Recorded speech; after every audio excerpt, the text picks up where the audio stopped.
দুষ্ট বাঘিনী, তুই অনেক লোভী। এর আগেও তুই লোভ করে টয়াদের জমির সকল টমেটো নষ্ট করে দিয়েছিস।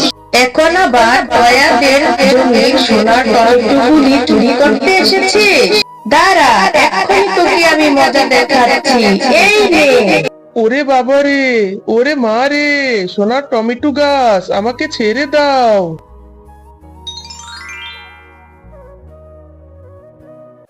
ও মা, মা, আর কত সময় লাগবে তোমার? তাড়াতাড়ি বাড়ি চলো না। দাঁড়া রে মা টয়া, আমার হয়ে গিয়েছে। দেখছিস না আমি কাজ করছি?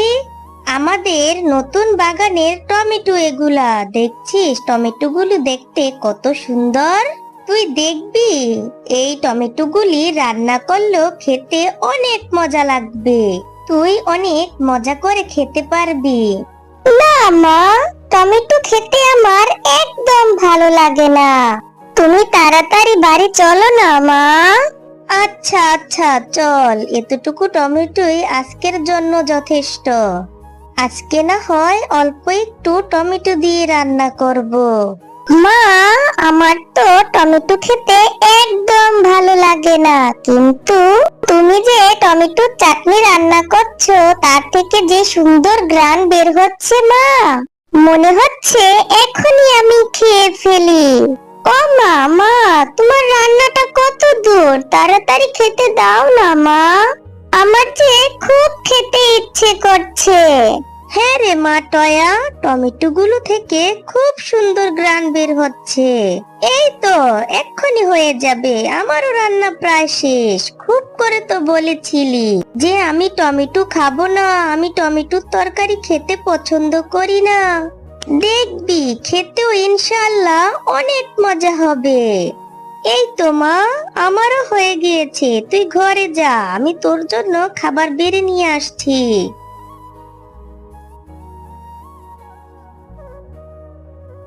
হ্যাঁ গো গিন্নি, এত এত পদ রান্না করেছো, তাও আবার সবকিছু টমেটো দিয়ে। বাহ, খুব সুন্দর হয়েছে, আর খেতেও তো বেশ মজা। হ্যাঁ গো, আমাদের টমেটো বাগানের টমেটো, আর খেতেও বেশ মজা হয়েছে। এবার আমাদের জমিতে যে নতুন টমেটো গুলি ধরেছে দেখতে বেশ সুন্দর, আর খেতেও বেশ মজা। আর কথা বলার দরকার নাই, এখন তোমরা বাবা ও মেয়ে খাও তো দেখি।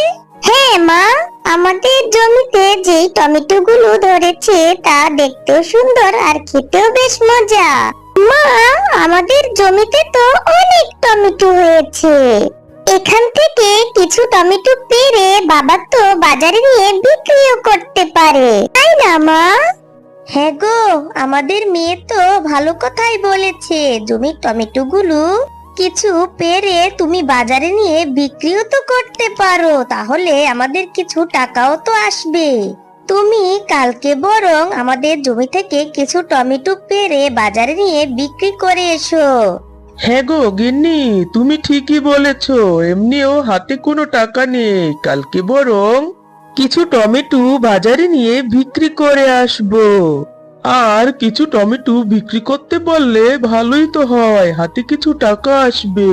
পরের দিন কিছু টমেটো মিসকে বাজারে নিয়ে বিক্রি করতে চলে যায়। আর মিসকের টমেটো গুলো এত সুন্দর ছিল যে বাজারে সবাই অন্যান্য সবজি কিনা বাদ দিয়ে মিসকের থেকে টমেটো কিনে বাড়ি নিয়ে চলে যায়। এই দেখে তো বাঘ মামা রাগে জেদে গজগজ করতে থাকে। হ্যাঁ গো মিসকে ভাই, তোমার জমি টমেটো গুলো দেখে তো খুব সুন্দর মনে হচ্ছে। মনে হয় খেতেও বেশ মজা হবে। আমি তো রোজ আসবো তোমার জমির টমেটো কিনতে।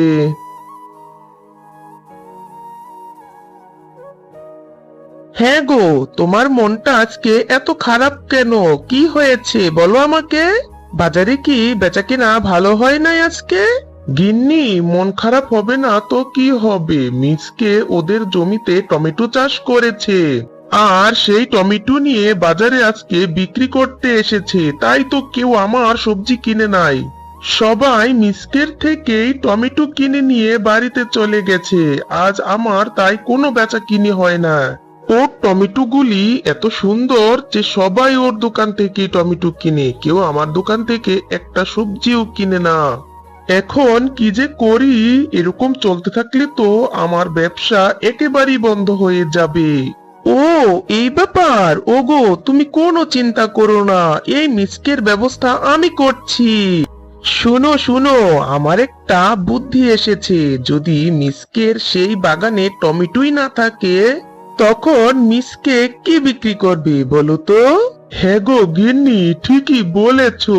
তাহলে আমাদের এখন ওদের ওই জমির টমেটো গুলো নষ্ট করে দিতে হবে। হ্যাঁ গো হ্যাঁ, এখনই চলো, তাড়াতাড়ি যাই। ওগো, তাড়াতাড়ি করো গো, কেউ এসে দেখে ফেললে কেলেঙ্কারি হয়ে যাবে। কাজটা শেষ করে তাড়াতাড়ি চলো। হায় আল্লাহ, এ কি হলো? আমাদের জমির টমেটো গুলো কে এভাবে নষ্ট করে দিয়ে গেল? হায় আল্লাহ, এ কি হলো আমার? এখন আমরা কি করব?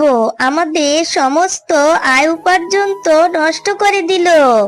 এখন আমরা কি করব? ওগো, তুমি কোনো চিন্তা করো না, আল্লাহ আমাদের একটা ব্যবস্থা করে দিবে। মা, চলো না আমরা এখান থেকে কিছু টমেটো নিয়ে আমরা রান্না করব, আর কিছু টমেটো আমরা ফেলে দিব। এখন আর কান্না করে কি হবে? এরপর তারা তাদের জমি থেকে পচা পচা কিছু টমেটো এনে তাদের রান্নাঘরের এক কোণায় ফেলে দেয়।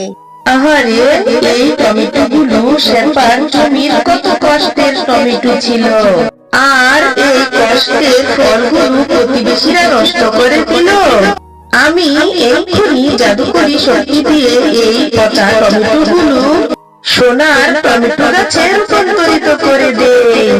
এরপর পরীটা জাদু করে সেই পচা টমেটো গুলোকে সোনার জাদুর টমেটোতে রূপান্তরিত করে দেয়।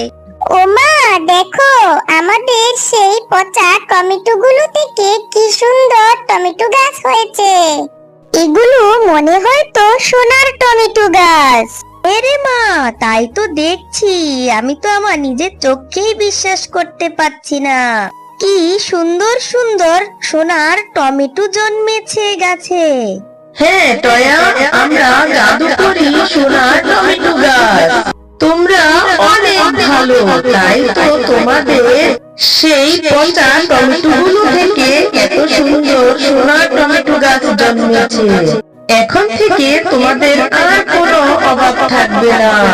এই গাছে যত টমেটো দেখছো, এগুলো বিক্রি করে তোমাদের অভাব দূর হয়ে যাবে। হ্যাঁ সোনার টমেটো গাছ, তুমি ঠিকই বলেছো। দেখেছিস টয়ামা, আল্লাহ আমাদের বিপদে অনেক বড় উপকার করেছে। এরপর মিসকে শিয়াল সেই সোনার টমেটো গুলো নিয়ে স্বর্ণকারের দোকানে বিক্রি করতে যায়, আর সেই টমেটো গুলো বিক্রি করে সেই টাকা দিয়ে তাদের জন্য থাকার একটি বাড়ি কিনে। আরে আরে, মিসকে আর শেপা এত রাতারাতি এত বড় লোক হয়ে গেল কিভাবে? ওরা এত টাকা পেল কিভাবে? এত রাতারাতি এত বড় একটা বাড়ি তারা বানিয়ে ফেললো। ওদের তো মাত্র একটাই টমেটো জমি ছিল, আর সেটাও তো আমি নষ্ট করে দিয়েছি। তাহলে বাড়ি বানানোর জন্য এত টাকা ওরা কোথায় পেল? ওরা কি আলাদিনের সোনার চেরাগ পেল নাকি? যে দেখি তো। ও, এই ব্যাপার। ওদের রান্নাঘরে সোনার টমেটো গাছ হয়েছে, এই ব্যাপার। যাক, ভালোই হলো। আমি এখন এই শুদ্ধ টমেটো গাছগুলি উঠিয়ে নিয়ে যাব। তারপর আমি অনেক ধনী হয়ে যাব। হা হা হা হা হা। দুষ্ট বাঘিনী, তুই অনেক লোভী। এর আগেও তুই লোভ করে টয়াদের টমেটো জমিটা নষ্ট করে দিয়েছিস। এখন আবার তুই এসেছিস টয়াদের সোনার টমেটো গাছগুলি চুরি করে নিয়ে যেতে। দাঁড়া, এক্ষুনি আমি তোকে মজা দেখাচ্ছি। এই নে, এই শাস্তি ভোগ কর। ওরে বাবারে, ওরে মারে, সোনার টমেটো গাছ, আমাকে ছেড়ে দাও। আমি আর কখনো এরকম করব না। আমাকে ছেড়ে দাও সোনার টমেটো গাছ, ছেড়ে দাও আমাকে।